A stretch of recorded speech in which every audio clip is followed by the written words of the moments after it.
ഇന്ത്യയിലെ ഏറ്റവും വലിയ റെയിൽപാലം കമ്മീഷൻ ചെയ്യാനൊരുങ്ങുന്നു. വല്ലാർപാടം പദ്ധതി പ്രദേശത്തേക്കുള്ള റെയിൽപാതയുടെ നിർമ്മാണം അന്തിമഘട്ടത്തിലേക്ക് കടന്നു. മഴ മാറി നിന്നാൽ ഒരു മാസത്തിനകം പാത കമ്മീഷൻ ചെയ്യാനുള്ള തയ്യാറെടുപ്പുകളാണ് നടക്കുന്നത്. നീളം 4.62 കിലോമീറ്റർ, ചെലവ് 300 കോടിയിലധികം. ആദ്യഘട്ടത്തിൽ ദിവസവും ജോലി ചെയ്തത് 800 തൊഴിലാളികൾ വരെ.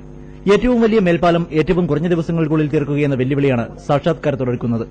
വല്ലാർപാടത്ത് പ്രവേശന കവാടത്തിൽ ദുബായ് പോർട്ട് ചെയ്തു തീർക്കേണ്ട കാര്യങ്ങൾ തീർത്ത് സ്ഥലം കൈമാറിയാൽ പിന്നെ കുറച്ച് പ്രദേശത്തെ എർത്ത് വർക്കുകൾ തീർക്കുക, പാത ലിങ്ക് ചെയ്യുക, കമ്മീഷൻ ചെയ്യുക.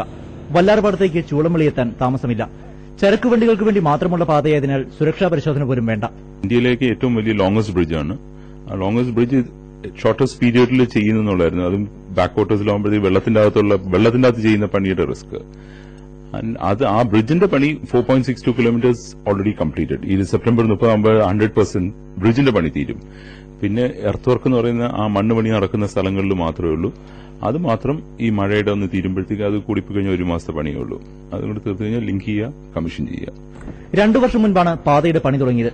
298 കോടിയാണ് ചെലവ് കണക്കാക്കിയതെങ്കിലും ഇരുമ്പുരുക്ക് വില കൂടിയത് ചെലവ് അല്പം കൂട്ടിയിട്ടുണ്ട്. ഒറ്റവരി പാതയാണ് നിർമ്മിച്ചിട്ടുള്ളത്. പക്ഷേ ഇരട്ടപ്പാത താങ്ങാനുള്ള ശേഷിയുള്ളതാണ് അടിത്തറ. ഇരട്ടപ്പാത വേണമെങ്കിൽ ഇനി തൂണുകൾ പണിയാതെ തന്നെ പാതയിടാം. ഇടപ്പള്ളി യാർഡിലെ പണികൾ പൂർത്തിയായി കഴിഞ്ഞു. വല്ലാർപാടം യാർഡ് പൂർത്തിയാക്കാൻ ദുബായ് പോർട്ടിന്റെ ഭാഗത്തുനിന്നുള്ള സഹകരണം കൂടി മതി. 132 സ്പാനുകളാണ് വല്ലാർപാടം റെയിൽപാതയിലുള്ളത്. ഇനി 12 സ്പാനുകൾ കൂടി അടുക്കിയാൽ പാത കമ്മീഷനിംഗിലേക്ക് കിടക്കും. രാജ്യത്ത് ഏറ്റവും ചുരുങ്ങിയ സമയത്തിനുള്ളിൽ പൂർത്തിയാകുന്ന ഏറ്റവും വലിയ റെയിൽപാലമെന്ന അഭിമാനത്തോടെ. Pradeep Joseph, Manorama news, Kochi.